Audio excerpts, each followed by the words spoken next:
सभी लोग अपने अपने लिए ध्यान लगाएं। 1 मिनट के लिए भगवान श्री कृष्ण का ध्यान करें और अपना प्रार्थना करें। हे भगवान श्री कृष्ण, हे राधा रानी, आओ पधारो। हम श्रीमद् भागवत की कथा श्रवण करने जा रहे हैं, हमें आशीर्वाद प्रदान करें। 3 बार ओम का उच्चारण करना। हरि ओम,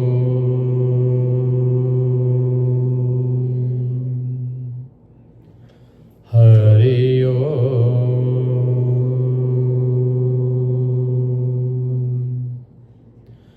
हरि ओम।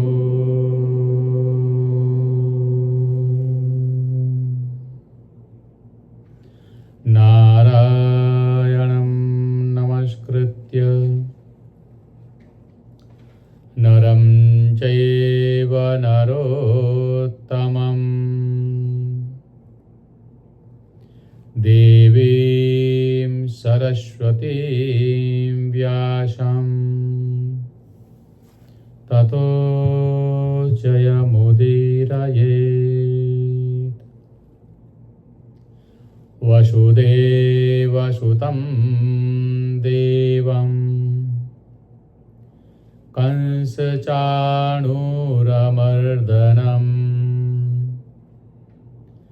देवकी परमानन्दं कृष्णं वन्दे जगद्गुरुम्।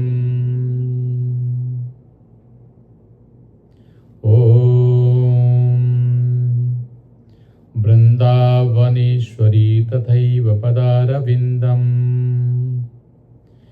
प्रेमामृतैकमकरन्दरसौघपूर्णम् हृद्यर्पितं मधुपते स्मृतापमुग्रम् निर्वापयत् परमशीतलमाश्रयन्ति श्रियामि। ॐ सर्वमङ्गलमाङ्गल्ये शिवे सर्वार्थसाधिके शरणे त्र्यम्बिके गौरी नारायणी नमोऽस्तुते। अतुलितबलधामं हेमशैलाभदेहं दनुजवनकृशानुं ज्ञानिनामग्रगण्यं सकलगुणनिधानं वानराणामधीशं रघुपतिप्रियभक्तं वातजातं नमामि। श्रीमन्नारायण नारायण नारायण श्रीमन्नारायण लक्ष्मी नारायण नारायण नारायण लक्ष्मी लक्ष्मी नारायण नारायण नारायण लक्ष्मी श्रीमन्नारायण नारायण नारायण श्रीमन्नारायण बद्री नारायण नारायण नारायण बद्री श्रीमन्नारायण नारायण नारायण श्रीमन्नारायण श्रीमन्नारायण नारायण नारायण श्रीमन्नारायण श्रीमन्नारायण नारायण नारायण श्रीमन्नारायण नारायण। बोलो लक्ष्मी नारायण भगवान की, वृंदावन बिहारी लाल की, भागवत महारानी की जय। भागवत भगवान की, सुखदेव जी महाराज की, व्यास जी महाराज की, राधा रानी की जय। जय जय श्री राधे, जय जय श्री राधे, जय जय श्री राधे।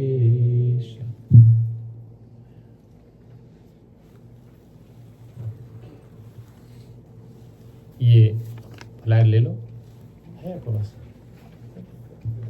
जिसके पास है, नहीं तो एक दूसरे को दे दो और सब लोग पाठ करते हैं इसका। अच्छा, सब लोग धीरे धीरे बोलना।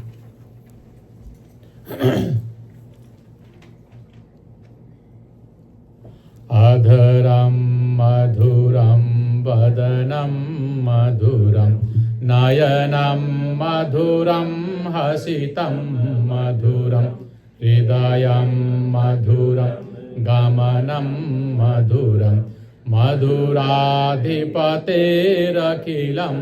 मधुरं, वचनं मधुरं चरितं मधुरं, वचनं मधुरं फलितं मधुरं, चलितं मधुरं भ्रमितं मधुरं, मधुराधिपतेरखिलं मधुरं, वेणुर्मधुरो रेणुर्मधुरा, पाणिर्मधुरा पादौ मधुरं, नित्यं मधुरं सख्यं मधुरं, मधुराधिपतेरखिलं मधुरं, गीतं मधुरं पीतं मधुरं, भोक्तं मधुरं सुप्तं मधुरं, रूपं मधुरं तिलकं मधुरं,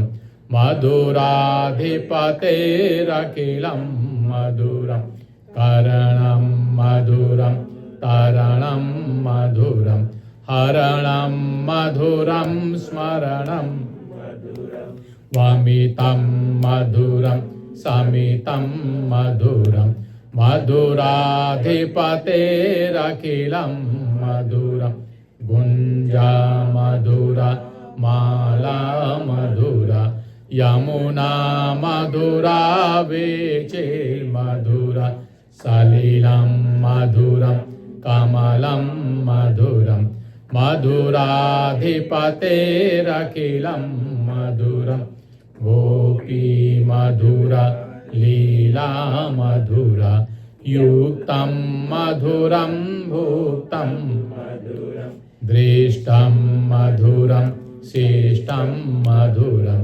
मधुराधिपतेरखिलं मधुरं, गोपा मधुरा गावो मधुरा, यष्टिर्मधुरा श्रेष्ठिर्मधुरा, दलितं मधुरं फलितं मधुरं, मधुराधिपतेरखिलं मधुरं, मधुराधिपतेरखिलं मधुरं, मधुराधिपतेरखिलं मधुरं, गोविंद जय जय गोपाल जय जय, गोविंद जय जय गोपाल जय जय, राधा रमण हरि गोविंद जय जय, राधा रमण हरि गोविंद जय जय, गोविंद जय जय गोपाल जय जय, गोविंद जय जय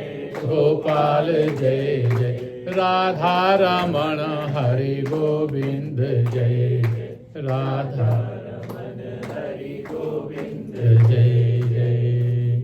बोलो लक्ष्मी नारायण भगवान की जय, बोलो लक्ष्मी नारायण भगवान की जय। हमको ला दो भाई, घड़ी हमको दे दो, घड़ी हमको दे दो। ये जीवन, मनुष्य का जीवन जो मिला, बड़ी मुश्किल से यह जीवन प्राप्त हुआ। ये जीवन जो मनुष्य का जीवन है, सभी जीवनों में से सर्वश्रेष्ठ मानव जीवन माना जाता है। और 84 लाख योनियां जो हैं, जिसके अंदर कीड़े मकोड़े पशु पक्षी जीव जंतु जितने भी लोग हैं सब लोग आ जाते हैं। उन 84 लाख योनियों में सर्वश्रेष्ठ कौन सा योनि है? मनुष्य का योनि। क्योंकि इस मनुष्य योनि से व्यक्ति को मुक्ति मिलती है, मोक्ष मिलता है। मनुष्य जो है इस योनि में रह करके अपने उद्धार के लिए, अपनी सद्गति के लिए, अपने मोक्ष के लिए उपाय करता है। ये भाग्यवान पुरुष के लक्षण है। इसी मनुष्य के शरीर से तुम स्वर्ग भी जा सकते हो और नरक भी जा सकते हो। ये मनुष्य के शरीर से किया गया पाप वो अधोगति में पहुंचाता है, अर्थात नरक लोक में ले जाता है। और इसी मनुष्य के शरीर से किया हुआ धर्म, किया हुआ पुण्य स्वर्ग लोक को ले जाता है। और इसी मनुष्य के शरीर से जो की गई परम भक्ति है, परम साधना है, इसी शरीर से यदि नारायण को तुमने प्राप्त कर लिया तो मुक्ति और मोक्ष मिल जाता है। जब तक इस शरीर से भगवान के दर्शन नहीं होते हैं तब तक मुक्ति और मोक्ष नहीं मिलता है। उस मुक्ति और मोक्ष को प्राप्त करने के लिए हमको अनेक उपाय करने पड़ते हैं। और उन अनेक उपायों में से सर्वोत्तम उपाय है श्रीमद् भागवत की कथा।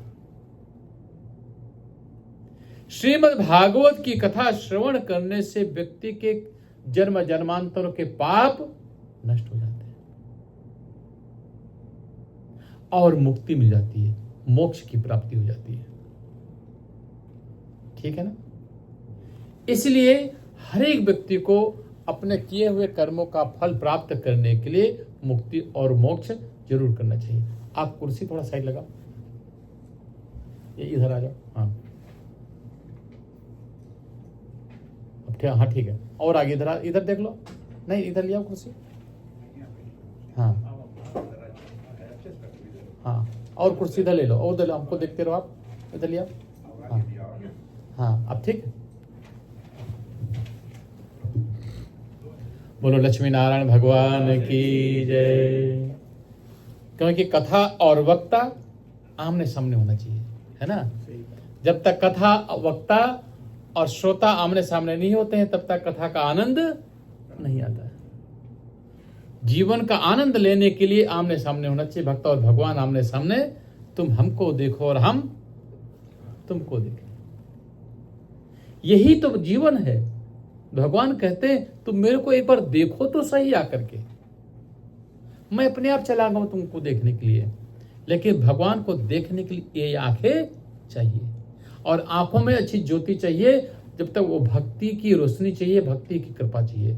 और जब तक जीवन में भगवान की भक्ति नहीं होती है तब तक मुक्ति नहीं मिल सकती है। और भक्ति प्राप्त होती है राधा रानी की कृपा से। जब तक राधा रानी की कृपा तुम्हारे जीवन में नहीं है तब तक भक्ति प्राप्त नहीं हो सकती, है ना?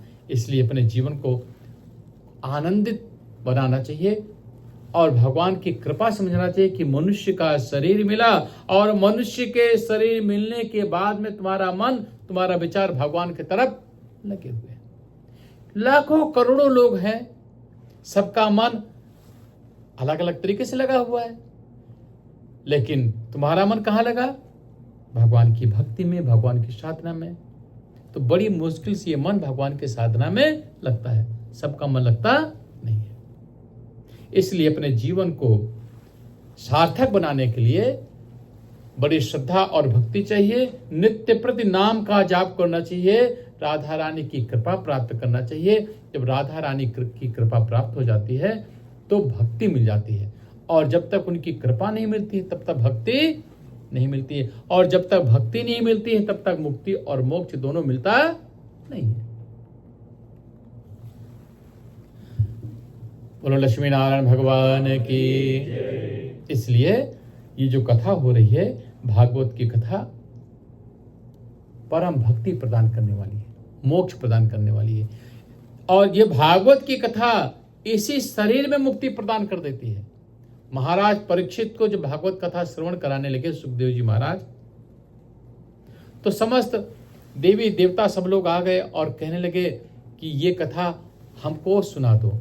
ये कथा जो है भागवत की कथा मनुष्यों के लिए नहीं है, ये तो देवताओं के लिए है। ये कथा देवताओं को सुनाना चाहिए। तो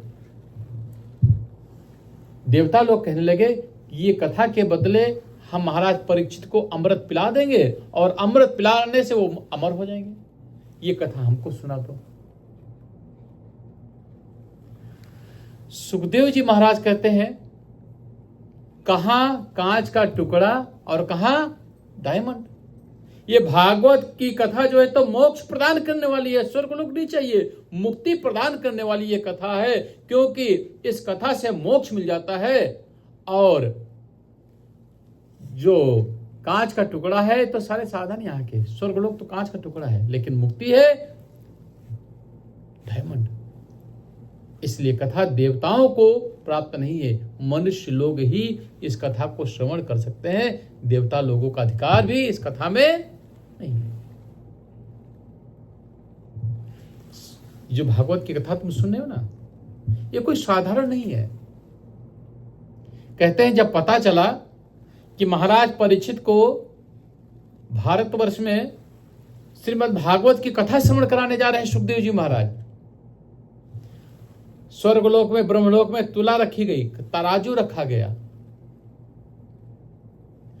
तराजू में एक तरफ भागवत ग्रंथ रखा और दूसरी तरफ संसार के जितने ग्रंथ है, सुख है, साधन है, पैसा, धन संपत्ति एक तरफ रखा गया। सत्यलोके तुलाम बद्ध्वा, सत्यलोक में तो तुला रखी गई, नापा गया, तो भागवत ग्रंथ को कोई उठा पाया नहीं, सबसे गुरु भागवत ग्रंथ रहा।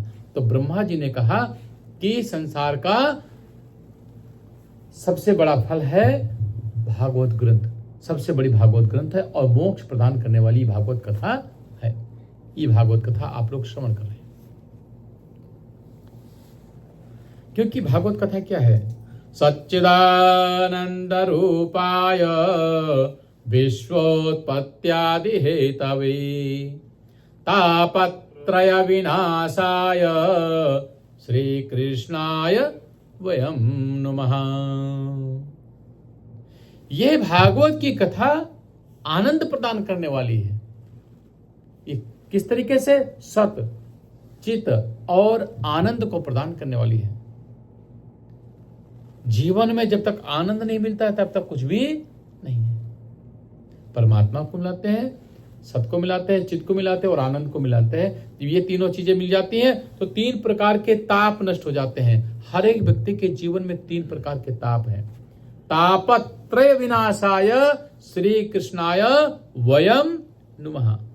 आदिदेविक, आदि भौतिक और आध्यात्मिक तीन प्रकार के ताप हर एक मनुष्य के जीवन में रहते हैं और इस कथा को सुनने से तीनों ताप नष्ट हो जाते हैं। ये कथा एक दिन क्या हुआ, नैमिषारण्य तीर्थ में, नैमिषारण्य तीर्थ में जहां पर गई थी, वहां पर 88,000 ऋषि महर्षि सब लोग बैठे हुए हैं, सौनक ऋषि आदि सब लोग बैठे हुए हैं। तुम्हारी अनसुईया घूम के आई है। हाँ, उसी वृक्ष के नीचे व्यास आश्रम में वहां पर बैठ करके कॉन्फ्रेंस हो रही थी, विचार हो रहे थे।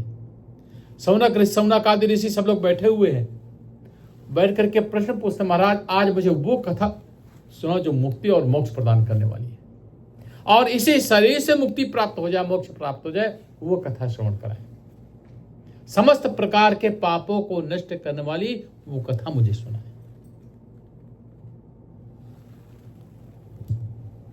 तब सूत जी महाराज सौनक आदि ऋषियों को सबको कथा श्रवण करते हैं। आज हम तुमको भक्ति का महात्म श्रवण करते हैं। बोलो लक्ष्मी नारायण भगवान की। हुआ क्यों यूं कि एक दिन नारद जी की इच्छा हुई कि चलो हम भ्रमण करने के लिए चलते हैं। तो नारद जी स्वर्गलोक से वैकुंठ धाम से निकले। श्रीमन नारायण नारायण नारायण श्रीमन नारायण लक्ष्मी नारायण नारायण नारायण लक्ष्मी नारायण लक्ष्मी नारायण नारायण नारायण लक्ष्मी नारायण श्रीमन नारायण नारायण नारायण श्रीमन नारायण नारायण। तो नारद जी महाराज पृथ्वी पर आए, समस्त दुनिया में भ्रमण करते करते भारतवर्ष में गए। भ्रमण करते हुए वहां पर उनके साथ विचित्र घटना घट गई। अब वो दुखी और बड़े परेशान नारद जी महाराज, अत्यंत दुखी, जैसे नारद जी का सब कुछ छिन गया हो। चले जा रहे हैं, चलते चलते चलते चलते पहुंचे बद्रीनाथ धाम में। बद्रीनारायण आश्रम, जहां बद्रीनारायण जी रहते, बद्री धाम है, वहां पर पहुंचे, बद्रिकाश्रम। वहां क्या देखते हैं? कथम ब्रह्मन्देन मुखः। वहां पर सनक, सनंदन, सनातन और सनत कुमार रहते। वो सब ध्यान लगाए हुए तपस्या करते थे। तो सनक, सनंदन, सनातन और सनत कुमार, इन लोगों ने क्या देखा कि कोई बड़े संत चले आ रहे हैं। जब पास में देखा, कौन है? अरे तो नारद जी हैं। अगरबत्ती ज्यादा नहीं लगाना चाहता। कथम ब्रह्मन्देन मुखः। नारद जी को ऐसे देखा, बंद कर दो।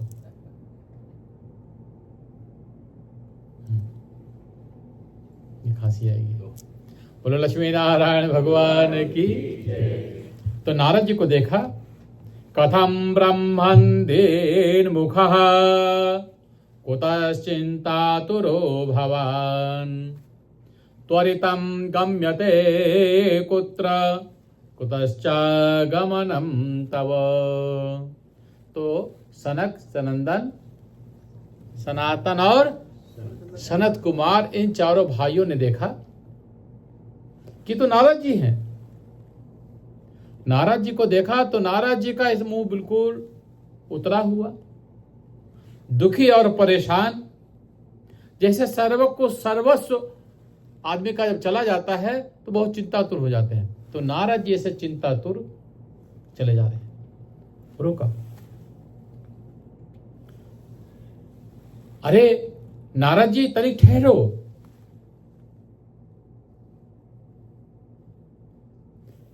क्या हुआ? आपका तो जिससे सर्वस्व लुट गया हो। इदानीं शून्य चेतोषी। ये कौन कह रहा है? सनक,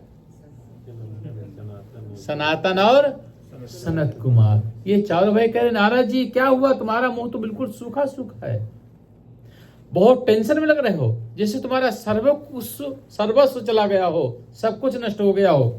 क्या हुआ तुम्हारे साथ? बड़े टेंशन में हो। त्वरितं गम्यते कुत्र कुतश्च गमनं तव। कहां से आ रहे हो आप?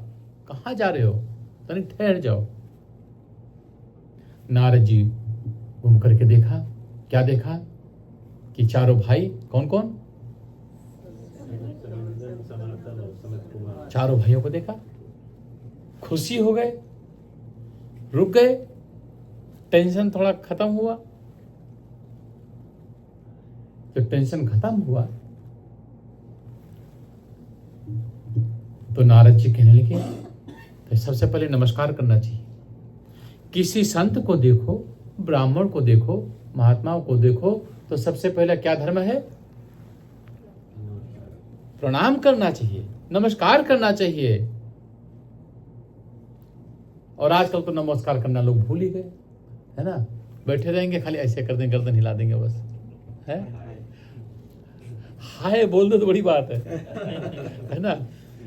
हाय भी नहीं बोलते हैं, किसी किसी घर में जाओ खाली गर्दन हिला देंगे बस, है ना। हाँ, नहीं, प्रणाम करना चाहिए। और प्रणाम करने से क्या मिलता है? चत्वारि तस्य वर्धन्ते आयु विद्या यशो बलम। जो आदमी प्रणाम करता है, अभिवादनशीलस्य नित्यं वृद्धोपसेविनः चत्वारि तस्य वर्धन्ते आयु विद्या यशो बलम। जो तुम्हारी बात बता रहा है, जो व्यक्ति अपने बुजुर्गों का, जरूरी कि पंडित जी को प्रणाम कर लिया, नहीं, ये नहीं कि कोई घर में बड़ा आएगा तभी प्रणाम कर लिया। नित्यम वृद्धोपसेविनः, जो अपने घर में बूढ़े बुजुर्ग माता पिता हैं, बुजुर्ग हैं, उनका सम्मान कर लेते हैं, इज्जत करते हैं, उनकी सेवा करते हैं, सत्कार करते हैं, और ब्राह्मणों को नमस्कार करते हैं, प्रणाम करते हैं। जो यथा योग्य व्यक्ति हैं उनका सम्मान करते हैं, इज्जत करते हैं, तो चार चीजें ऑटोमेटिक उसके पास पहुंच जाती हैं। चत्वारि तस्य वर्धन्ते आयु मिलती उसको, विद्या और विद्या की प्राप्ति होती है, और कीर्ति और फेमसी मिलती है, और बल की प्राप्ति होती है। कुछ भी प्राप्त हो चाहे ना हो, तुम्हारी आत्मा तो शांत होती है। ये तुम्हारा कर्तव्य है कि मैं अपना कर्तव्य कर रहा हूं। क्या कहते हैं भाई, जब हम छोटे थे पिताजी ने मेरे को चलाया, अब पिताजी का टाइम है तो मैं उनको चला रहा हूं, है ना। आज तुम कर रहे हो, तुम्हारे लड़के तुम्हारे लिए करेंगे। जब जो बोओगे वही तो काटोगे, है ना, ठीक है ना। और जब कुछ बोओगे नहीं तो क्या मिलेगा तुमको? हाँ, तुम समझ गया ना। जो बोओगे वही मिलेगा। इसलिए हम किसी के लिए कुछ नहीं करते, अपने कर्मों को सुधारते हैं, अपने विचारों को सुधारते हैं। नारद जी ने नमस्कार किया। कथं ब्रह्मांधीन मुखः कुतश्चिन्तातुरो भवान् त्वरितं गम्यते कुत्र कुतश्चागमनं तव इदानीं शून्य चित्तोषि। अरे नारद जी, तनिक ठहरो, तुम्हारा पैसे से पूरा धन संपत्ति से कोई ने लूट लिया हो, इतने टेंशन में लग रहे तुम। इदानीं शून्य चित्तोषि गत वित्तो यथा जनः। जैसे आदमी का सब चीज लुट गया हो तो दुखी और परेशान हो जाता है। रुको, क्या हुआ तुम्हें, बताओ तो अपने जीवन की अगर कोई खास बात है, अच्छे पंडित जी को बताओ। आजकल पंडितों भी तो गड़बड़ हो जाते हैं, विद्वान भी तो गड़बड़ हो जाते हैं, पहले अपना फायदा देखेंगे। अगर दुश्मन जो है और अच्छा दुश्मन है, धार्मिक दुश्मन है, तो उससे अगर जाकर के अपनी बात बतला भी देते हैं तो भी तुमको फायदा ही होगा, तो ही मदद करेगा। यदि तुम्हारा सगा संबंधी कोई बहुत बढ़िया है, बहुत क्लोज रहता है, लेकिन दुष्ट है ना, दुष्ट हृदय का है, उसको तुम अच्छी बात बतला दो, अपनी खास बात बतलाओगे, तो आने वाले टाइम पर तुमको धोखा ही देगा, क्योंकि वो दुष्ट स्वभाव, उसका नेचर, उसका स्वभाव है। इसलिए अपनी खास बात अपने बहुत सगे मित्र को भी नहीं बता। यदि वो दुष्ट मित्र है, तब दुष्ट फैमिली परिवार है तो उससे गुप्त रखना चाहिए। यदि दुश्मन अच्छा है, धार्मिक है, अच्छा है, अच्छे दिल वाला है, तो अपनी बात बताओगे तो भी तुम्हारी मदद करेगा। नारद जी रुक गए। नारद उवाच, नारद बोले, महाराज हम बहुत दुखी हैं। कि हुआ क्या, बताओ तो सही। कि महाराज बहुत टेंशन हो गई। इस समय पर अपना देश, अपना संस्कार, अपनी संस्कृति, अपनी सभ्यता सब खतरे में हो गई। बहुत बड़ा खतरा धर्म के ऊपर मंडरा रहा है। बहुत भयंकर खतरा धर्म के ऊपर मंडरा रहा है, कारण कि संस्कार खत्म हो रहे हैं। और मैं अपनी आंखों से सब चीज देख करके चला रहा हूं। मैं किसी की बात नहीं सुन रहा हूं, अपनी आंखों से देख करके आ रहा हूं कि हुआ क्या, बतलाओ ना। तो नारद जी कहते हैं, अहम तो पृथ्वीम यातो। महाराज मैं बड़े खुशी खुशी ब्रह्मलोक से चला, स्वर्गलोक से चला और पृथ्वी का भ्रमण कर रहे थे। पृथ्वी में अमेरिका भी आ गई होगी, है ना, फिजी भी आ गया होगा, न्यूजीलैंड ऑस्ट्रेलिया भी आ गया होगा। तो सब जगह घूम घाम करके मैं अहम तो पृथ्वी में या तो ज्ञात्वा सर्वोत्तमामिति, सभी चीजों को देखते हुए भारतवर्ष पहुंचा, इंडिया पहुंच गए, भारतवर्ष पहुंच गए। तो भारतवर्ष जब पहुंचे तो वहां पुष्करम च प्रयागम च काशीम गोदावरीम तथा। मैं वहां से कहां गया, पुष्करम च, कोई पुष्कर गया यहां, पुष्कर गए हो ना, तुम रह गई, वो मार दिया हाथ। पुष्करम च प्रयागम च, प्रयागराज गई थी। पुष्करम च प्रयागम च काशीम गोदावरीम तथा। गोदावरी वहां, हाँ गोदावरीम तथा। गोदावरी, ये सब जगह हम घूमे और सब जगह गया जी घूमे, सब जगह घूमते घामते हरिक्षेत्रम कुरुक्षेत्रम श्रीरंगम सेतु बंधनम। हरिक्षेत्र कुरुक्षेत्र सेतु बंधन, सेतु बंधन जानते हो?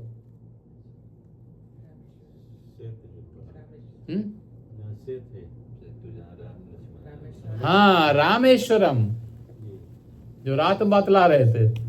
सेतु बंधनम एवमादिषु तीर्थेषु भ्रममाणा इतस्ततः। इस तरीके से समस्त तीर्थों में भ्रमण करता करता तीर्थों में गया। तीर्थों में भ्रमण करते करते हम बड़े दुखी हो गए। सब जगह गए, पूजा पाठ करने के लिए सब जगह गए, जाकर के हमारा मन बड़ा खराब हो गया। कि खराब क्या हुआ, कि क्या बतलाऊं महाराज। सारी दुनिया देखी मैंने, दुनिया देखकर क्या देखा, सत्यम नास्ति। दुनिया में आजकल ईमानदारी खत्म हो गई, सच्चाई खत्म हो गई। ये समझ लो, तुम सब लोग किसकी कथा सुनते हो ज्यादा? सत्यनारायण भगवान की, है ना, है कि नहीं? तो सत्यनारायण भगवान की कथा में क्या कहते हैं? भगवान कहां पर है? जहां पर सच्चाई है, ईमानदारी है, ऑनेस्टी है, एक दूसरे के प्रति प्रेम है और सदाचार है ना, उसको कहते हैं सत्य, है ना। जहां सत्य है वहीं पर, अरे आगे बोल दो, नारायण है ना। जहां सच्चाई है, ईमानदारी, वहीं पर नारायण है। वहीं पर नारायण, तभी कहते सत्य नारायण। सत्यनारायण भगवान की कथा श्रवण करते हैं तो उसमें सर्व यही है कि अपने जीवन में सच्चाई लाना चाहिए, ईमानदारी लाना चाहिए, ऑनेस्टी लाना चाहिए। सच्चाई है नहीं और ईमानदारी है नहीं, आज तुम्हारे पास पैसा है, कल पैसा नहीं रहेगा, नष्ट हो जाएगा। और जो आज तुमने किसी का लिया है और दिया नहीं, आने वाले टाइम पर पैसा तो तुम्हारा थोड़ा बहुत खत्म हो जाएगा, लेकिन उसका पाप लगेगा ना। वो पाप का फल कौन भोगेगा? तुम भोगोगे, वो भोगना ही तुमको पड़ेगा। इसलिए सच्चाई रहना चाहिए। तुम कथा तो सुनते हो लेकिन सच्चाई अपने जीवन में धारण नहीं करते, इसलिए सच्चाई जरूर लाना चाहिए। थोड़े दिन बाद पता नहीं शरीर का क्या होगा, मर जाएंगे, चले जाएंगे, लेकिन किसी का एक भी पैसा खाना नहीं चाहिए, पाप है। किसी को दुख देना नहीं चाहिए, पाप है। किसी का अपमान करना नहीं चाहिए, क्या है? पाप है। इसलिए अपने जीवन अच्छा बनाना चाहिए। वही नारद जी कह रहे हैं कि महाराज यही चीज मैं देख के आ रहा हूं कि सत्यम नास्ति, संसार में सच्चाई है नहीं, ईमानदारी है नहीं। लोग खूब पाप काम करने लगे, पापी ज्यादा हो गए। जिसको देखो वही पाप में लिप्त हो गया। पंडितों को देखो, सबसे पहले पंडित मारे जाते हैं और सबसे ज्यादा मिठाई पंडित ही खाते, है ना। मान सम्मान इज्जत प्रतिष्ठा पंडितों को मिलती है। लेकिन अगर पंडित गड़बड़ करता है तब सबसे बड़ा दोष भी पंडित को लगता है। वही नारद जी क्या क्या बतला रहे हैं? सत्यम नास्ति, सच्चाई नहीं है। तपः शौचम, और तपस्या नहीं रही सन लोगों के अंदर। थोड़ी देर बैठ नहीं सकते हो, बैठोगे तो लच्छर मसर इधर उधर तसर मसर करोगे, है ना। पैर पिराने लगेंगे, भूखे रह नहीं सकते, प्यासे रह नहीं सकते, है ना। तो तपस्या है कहाँ जीवन में? ये जो तुम्हें भाई सुबह सुबह उठ करके खाना बना रहे हो, ये क्या है? यही तपस्या है ना। रात को 2 बजे तक जगते हो, सत्संग करते हो, तपस्या है। पूजा की सामग्री का इकट्ठा करना तपस्या है। इतनी दूर से चल करके आते हैं, वो तपस्या है। हाँ, तो ये किसके लिए आते हो? कथा सुनने जा रहे हैं, ये तपस्या। ये अपने जीवन के लिए कर रहे हो, ये किसी के लिए नहीं करते हो। वही नारद जी कहते हैं सत्यम नास्ति तपः, तपस्या नहीं रही। अपने जीवन में तप करना चाहिए, साधना करनी चाहिए, और तप कठोर तप करना चाहिए, अपना जीवन को बढ़िया बनाना चाहिए।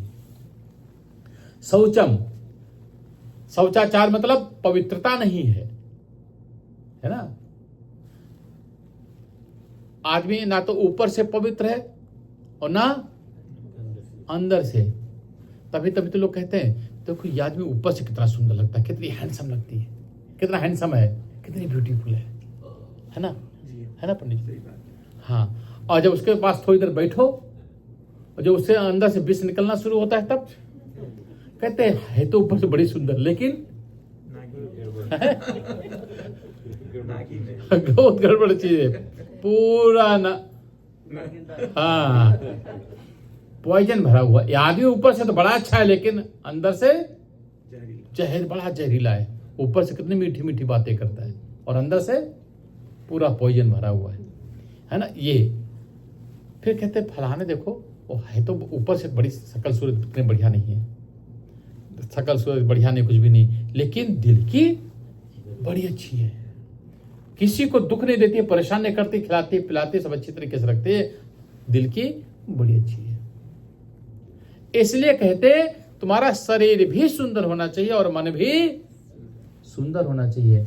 इसलिए जब पूजा करते हैं ना तो सबसे पहले मंत्र कौन सा बोलते हैं? ओम अपवित्रः अपवित्रः अपवित्रो वा। हे भगवान, मैं मेरा शरीर जो अपवित्र शरीर है, अपवित्र शरीर को पवित्र कर दो।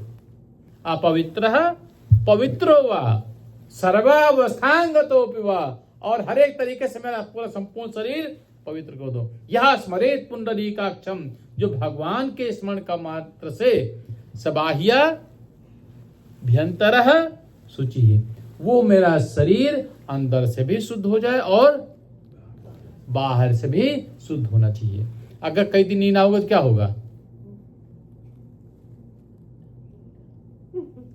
पड़ोसी बैठेगा तो दूर भाग जाएगा, बहुत बदबू आ रही है, क्योंकि शरीर अशुद्ध है ना। इसलिए शरीर की शुद्धि के लिए स्नान करना चाहिए, है ना, ये जरूरी है। फिर साबुन वाबुन लगा करके बढ़िया नहाते हैं, नहीं फिर लोग कहते हैं अरे जाओ नहा कर जाओ यार तुम, क्योंकि बहुत गंदा मार रहे हो, थोड़ा साबुन बढ़िया बढ़िया लगा लेना। बोलते हैं ना, बोलते हैं आजकल तो स्प्रे वाला जमाना है, लेकिन उससे थोड़ी देर तो महकेगा, उसके बाद फिर वही बदबू आ जाएगी। इसलिए स्नान जरूर करना चाहिए। तो सबाह्या शरीर, बाहर के तो शरीर से साबुन लगा करके स्नान करने से बाहर की तो शुद्धि हो गई, और अंदर की शुद्धि कैसे होगी? तुम्हारा मन खराब है, तुम्हारे विचार गंदे हैं, तुम अंदर से बिल्कुल कलुषित है, तो वो शुद्ध कैसे होगा? है ना। वो शुद्धि के लिए तुमको कथा सुननी चाहिए, सत्संग करना चाहिए, अच्छे लोगों का साथ करना चाहिए, भगवान की भक्ति करनी चाहिए, नाम जप करना चाहिए, रोज भगवान का जाप करना चाहिए, पूजा पाठ करना चाहिए। उससे अंदर की शुद्धि होती है, मन शुद्ध होता है, विचार शुद्ध होते हैं, है ना। इसीलिए कहते हैं सबाह्या भ्यंतरः शुचि। ये करने के बाद में, है ना पंडित जी, फिर क्या करते हैं? आचमन करते हैं। आचमन करते हैं, हे केशव, ओम केशवाय नमः। हे केशव भगवान, मेरा मन को पवित्र कर देना। पानी पी लिया, फिर दोबारा पानी लिया, केशवाय नमः, ओम नारायणाय नमः। हे नारायण, मेरे मन को पवित्र कर देना। फिर माधवाय नमः। तीन आचमन करके आचमन करना चाहिए, तभी तो, इसलिए तो आचमन करते हैं। हमारे यहाँ हर एक चीज बड़ी अच्छी दृष्टि से रखा गया है, उसको किस तरीके से सब चीज करना चाहिए भगवान ने सब चीज बताया। आज वही नारद जी कहते तपः शौचम, शौचाचार नहीं रहा, क्योंकि लोग शुद्धता नहीं रही। शुद्धता है नहीं, तुम पूजा क्या करोगे, पाठ क्या करोगे, क्योंकि तुम्हारे अंदर शुद्धता तो है ही नहीं। अच्छा, एक और चीज बताते हैं बढ़िया। अपने लोग क्या करते हैं, नहाते कब हैं? सुबह सुबह लोग नहाते नहीं, रात को 12 बजे नहाएंगे, 10 बजे नहाएंगे, 9 बजे नहाएंगे, सोने के लिए नहाएंगे। क्या हम नहाएंगे तो हमको नींद नहीं आएगी, है? तो सोने के लिए नहाते हैं कि हमको नींद बढ़िया आ जाए, है ना? उससे मतलब नहीं। और सुबह सुबह नहीं नहाएंगे, फिर नहाएंगे शाम को, रात को नहाएंगे, या कहेंगे पसीना आ गया इसलिए नहाते हैं, ठीक है ना? नहीं, इसके लिए नहीं। प्रातः का, अच्छा देखो तुम जो लोग हैं, सुन है, वो भी बड़े ध्यान से सुने। हम प्रातः काल स्नान क्यों करते हैं? पूजा करने के लिए। हमारा शरीर अशुद्ध हो जाता है, हम सोते हैं, शरीर अशुद्ध हो गया, ला लगती है, सब चीज है, अंदर बाहर से अशुद्ध हो जाते हैं। इसलिए शुद्धता के लिए स्नान करते हैं। और स्नान किस लिए करते हैं? कि हमको पूजा करनी है, पाठ करनी है, हमको अपने घर में भगवान का भोग लगाना है, अन्नपूर्णा का भोग लगाना है, भगवान को छूना है, भगवान की पूजा करनी है। और बिना नहाए स्नान किए बिना शुद्धता नहीं आती है। तो वही नारद जी कहते हैं कि शुद्धता नहीं चाहिए। फिर नारद जी कहते हैं तपः शौचम दया दानम न वेद्यते। और दया नाम की चीज नहीं है। 8 दिन कथा सुनेंगे, 9 दिन कथा सुनेंगे, और 9वें दिन जाकर के सेट कर देंगे किसी को, है ना? हाँ, रामनवमी करेंगे और 9 दिन पूजा किया, पाठ किया, और जहां सब चीज हुआ, ओवर हुआ, तहां सेट कर दिया। क्योंकि है मार डाला उसको, है ना? हाँ, समझ है ना? सेट कर दिया, है ना? बकरा को, मुर्गा को, है ना? जानवरों को, जीव जंतुओं को जो मारते हैं, है ना? खुल करके बोल देते हैं, जो जीव जंतुओं को मारते हैं वो सबसे बड़ा पाप करते हैं। इसलिए कहते दया। मैं नहीं कह रहा हूं कि नारद जी का दया है नहीं उनके अंदर। कोई दुखी हो रहा, परेशान हो रहा, किसी की जान जा रही, तुम तो मजा लेके खा रहे हो। तुम्हारी रामायण सुनने से फायदा क्या? कथा सुनने से फायदा क्या? काहे हम भागवत कथा सुने, काहे रामायण सुने? क्योंकि तुम्हारे अंदर दया तो है ही नहीं, है ना? इसलिए हम कथा सुनते, इसलिए पूजा करते, इसलिए धर्म कर्म करते हैं कि हमारे अंदर दया हो। दया नाम की चीज नहीं रही। दानम न विद्यते, दान भी नहीं कर सकते हैं। थोड़ा बहुत कुछ पैसा दिखाया, पंडित जी ने अगर बोला कि भाई दक्षिणाम समर्पयामि, 1-2 बार तो चढ़ाएंगे, तीसरी बार सोचेंगे पंडित 12 बार दक्षिण ही बोलता है ना? इसलिए हम लोग, है ना पंडित जी, दक्षिणा नाम की चीज बोलते ही नहीं। ये तुम चढ़ा जाओ, उठाया, पैनी उठा के चढ़ा दिया भगवान को। भगवान से मांगे कि हमको लॉटरी निकल जाए। सबको पैसा चाहिए, भगवान को चढ़ाएंगे कितना? वो पैनी चढ़ाएंगे और मिलियन मांगेंगे। तो भगवान कहता अच्छा तुम बहुत चालू आदमी हो, चढ़ाओगे तुम पैनी, मांगोगे मिलियन, या तुमको कुछ ना मिली, है ना? और ब्राह्मण को थोड़ा दे देंगे तो सोचेंगे बहुत भारी दे दिया। तुम देते, दान नहीं करते हो। तुम्हारे घर में ब्राह्मण पूजा कराने के लिए आए, तुम्हारा काम किया, तुमने उनका पारिश्रमिक दिया, वो दान नहीं है। जो तुम सीधा पानी सब चीज देते हो ना, ये दान नहीं माना जाता। ये तुम्हारे पंडित जी को पारिश्रमिक दिया, परिश्रम दिया। पंडित जी तुम्हारे घर में आए, इतनी दूर से आए, तुम्हारे घर में परिश्रम किया, घंटा 2 घंटा कथा करी, इतनी सब चीज किया, तो उनको तुमने बदले में दान दक्षिणा दे दिया। वो उनकी दक्षिणा है। दान वो है जो बिना कमाए, बिना मेहनत परिश्रम के जो दिया जाता है, वो है दान, वो है डोनेशन। जो ब्राह्मण लोग पूजा कराने आते वो पारिश्रमिक है उनका, वो दक्षिणा है है ना, उसके भी डेफिनेशन है कि क्या है, क्या चीज नहीं है। तो वही नारद जी कहते हैं, ओदराम भरिणो जीवा वरा का कूट भाषिण। आजकल लोग हैं किसी भी तरीके से पेट भरना चाहिए, बाप बड़ा ना भैया, सबसे बड़ा रुपया, है ना, कोई है नहीं, खाली पैसा आना चाहिए। चाहे किसी को मार करके लाओ, चाहे बाप को मारना पड़े, चाहे मैया को मारना पड़े, चाहे बहनी को मारना पड़े, चाहे भैया का गला दबाना पड़े, चाहे वाइफ को मारना पड़े, गला दबाना पड़े, या हस्बैंड को मारना पड़े, पैसा आना चाहिए बस। उदरम बलिनो जीवा वरा का कूट भाषण। क्योंकि ये इस तरीके से अपना पेट भरता है, भाड़ में जाए जनता। अपना पेट भरना चाहिए, दूसरा चाहे मरे चाहे जिए, हमसे कोई मतलब नहीं, खाली अपना पेट भरना चाहिए। हाँ, आजकल का ये जीवन चल रहा है। उदरम भलिनो जीवा वरा का कूट भाषण। और जिसको देखो वही सब झूठ झाट बोलने में लगे हुए हैं। इस तरीके से नारद जी ने और बहुत कुछ बताया। मंदा सुमंद मतयो मंद भाग्य उपद्रुता। और जगह जगह देखे तरुणी प्रभुता गे हे श्याल को बुद्धिदायक कहा। इस तरीके से सारे लोगों को देखा तो देश नाश हो रहा है। घर कैसे नाश होता है? तरुणी प्रभुता गे है। अब हमारी माता हमसे नाराज हो जाएगी, कल कथा भी शायद ना आए। घर में औरत की चलने वाली हो, जो औरत कहे वही होगा। तरुणी प्रभुता गे। और जो श्रीमान साले साहब हैं, तबाले साहब, वो ज्ञान देने वाले हो, औरत के घर में चलने वाली हो, और साला तबाले साहब ज्ञान देने वाले हो, वो घर नाश हो जाता है। आज तो दोनों यही मौजूद हैं।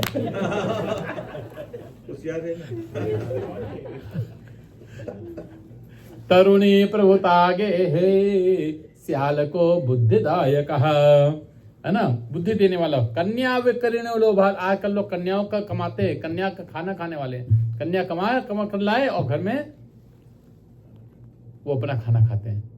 भगवान कहते हैं, अगर नारद जी कहते हैं, ऐसा घर बर्बाद हो जाता है। वो घर बर्बाद हो जाता है जहां पति पत्नी में स्मृति ना हो, प्रेम ना हो। अनेक तरीके से बोला इस तरीके से। और क्या देखा मैंने, और क्या जो पंडित लोग हैं वो ना पढ़ते हैं ना पढ़ाते हैं, खाली दान लेना जानते हैं। ऐसे लोगों को देखा। खूब लड़के बच्चे पैदा करेंगे ब्राह्मण लोग, पंडितों के लड़के थोड़े ज्यादा ही होते हैं। उदरम भरिणो जीवा वरागा कोट भाषण तरुणी प्रभुता के श्याल को बुद्धिदायका। अनेक तरीके से सारे लोगों को देखा। देखते हुए हम भारतवर्ष पहुंचे। महाराज हमारा मन बड़ा खराब हो गया। ये कौन बोल रहा है? किससे? याद करना, क्वेश्चन करेंगे हम सब लोगों से। किससे? सनक सनंदन सनातन और सनत कुमार से बोला। हाँ, याद रखना सब चीज। इनसे बोला कि महाराज हमारा मन बहुत खराब हो गया। इस तरीके से हम बड़े टेंशन में हम चले जा रहे थे, और एक बहुत दुर्घटना मेरे साथ हो गई। भाई तुम्हारा टाइम तो खत्म कर दे। कितने बजे तक कथा करनी है आज? ये तो करीब देख नहीं पाते कहाँ से आता है। जोरिया रात है, लेकिन बैल तो अपना ही है। जोत लेंगे नहीं, जो तो अभी रोज जोते खेत। बोलो लक्ष्मी नारायण भगवान की। कहते हैं अंधरिया बैल, मंगनी के बैल, अंधरिया रात, उंजरिया रात। तो कन्या विक्रय लोभा दंपत्ति नाम च कलकम बालो वाचक। मैंने ये अपने जीवन में ये चीज देखा, बड़ा मुश्किल से ये सहन कर पाए। वह यूं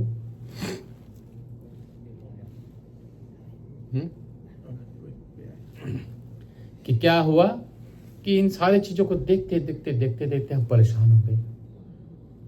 दुखी और परेशान होकर के मैंने सोचा कि चलो भारतवर्ष चलते हैं। और भारत में कहाँ चले? हम भारतवर्ष चलते चलते वृंदावन आ गए। वृंदावन में एक बड़ा विचित्र केस देखा मैंने। क्या देखा?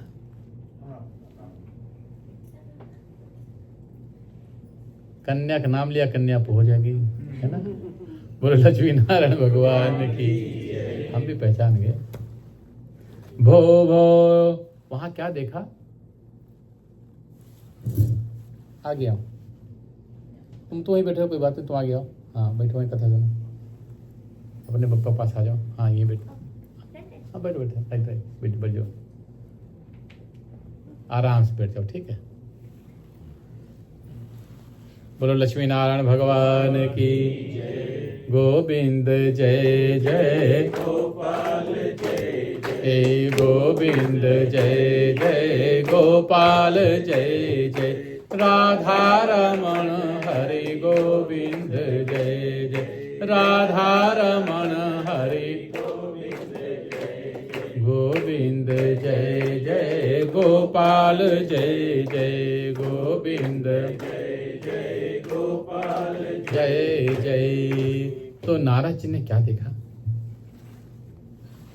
कि हम इस तरह के सारे चीजों को देखते हुए हरि क्षेत्रम कुरुक्षेत्रम सारी जगह घूमते घामते हम वृंदावन पहुंचे। मन बड़ा खराब था। हम जमुना जी के किनारे किनारे चले जा रहे थे। हम बहुत टेंशन में थे। इसी समय क्या हुआ कि मैंने देखा, नारद जी के लिए मैंने देखा कि ढेर सारी, एक जगह ढेर सारी औरतें पल्ले बैठी हुई हैं, सुंदर सुंदर औरतें बैठी हुई हैं। जब उनको देखा, हम सोचने लगे हम साधु है, सन्यासी है, महात्मा है, हमारा क्या काम? कहीं खुशी कहीं गम। कहीं लोग खुशी रहते हैं, कहीं दुखी होते हैं। हम इन चीजों को ध्यान नहीं दिया, सारी चीजों को अवॉइड करके हम चले जा रहे थे। जो हम उधर पास में से निकले, क्योंकि सन्यासियों को गृहस्थ में जाने की आवश्यकता नहीं है, जरूरत नहीं है। तो मैंने कहा हमसे कोई मतलब है नहीं, ये दुखी है, परेशान है, ये जाने, इनका काम जाने, हमसे कोई मतलब नहीं। तो मैं इसे इनको अवॉइड किया।